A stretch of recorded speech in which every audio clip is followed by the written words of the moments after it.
Praise the Lord friends. இன்றைய தினம் யோபுவின் சரித்திரத்தில் நம்ம எடுத்து வாசித்து சிந்திக்க வேண்டிய பகுதி அதிகாரம் 22 வசனங்கள் 21 முதல் 30 வரை, ஒரு 10 வசனம்.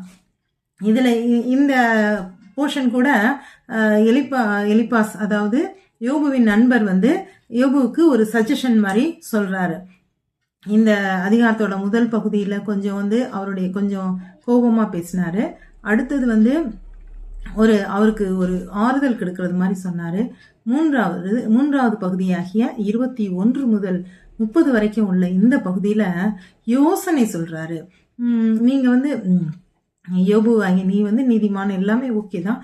நீ முந்தி எப்படி இருந்த, கர்த்தரோடு தேவனோடு நீ நிறைய தொடர்பு வச்சிருந்த, அவர் கூட பேசின, நீ பேசினப்போ அவர் கேட்டாரு, அவர் பேசும்போது நீ கேட்ட, இந்த மாதிரி உங்களுக்குள்ளேயே நல்ல கான்டாக்ட் இருந்தது.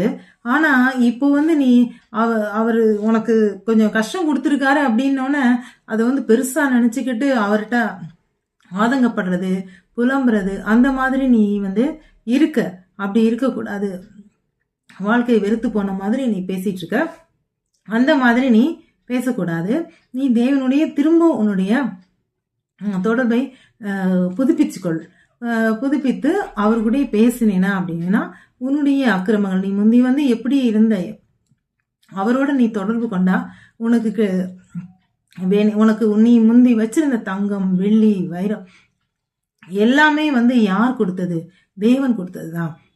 அவரோட நீ திரும்பவும் தொடர்பு கொண்ட அப்படின்னா அவர் உனக்கு தேவையான எல்லாவற்றையும் திரும்ப அளிப்பார். மேலும் நீ உன்னுடைய பேச்சு, உன்னுடைய நியாயங்கள் மக்களுக்கு இடையில ரொம்ப பிரபலமா இருந்தது. நீ ஒருத்தருக்காக பரிந்து பேசினா தேவன் கூட அவங்களுடைய தவற கூட உனக்காக மன்னித்து ஏற்றுக்கொள்ளக்கூடியவராய் இருந்தார். அப்படிப்பட்ட தொடர்பு உனக்கும் தேவனுக்கும் இருந்தது. ஏன் அதை விட்டுட்ட? நீ அதை தொடர்ந்து திரும்பவும் ஆரம்பிச்சு கர்த்தருடைய நீ தொடர்பு கொள் அப்படின்னு சொல்லி ஒரு யோசனை சொல்றாரு. இந்த பகுதியை எடுத்து வாசித்து பாருங்க. அல்லேலூயா.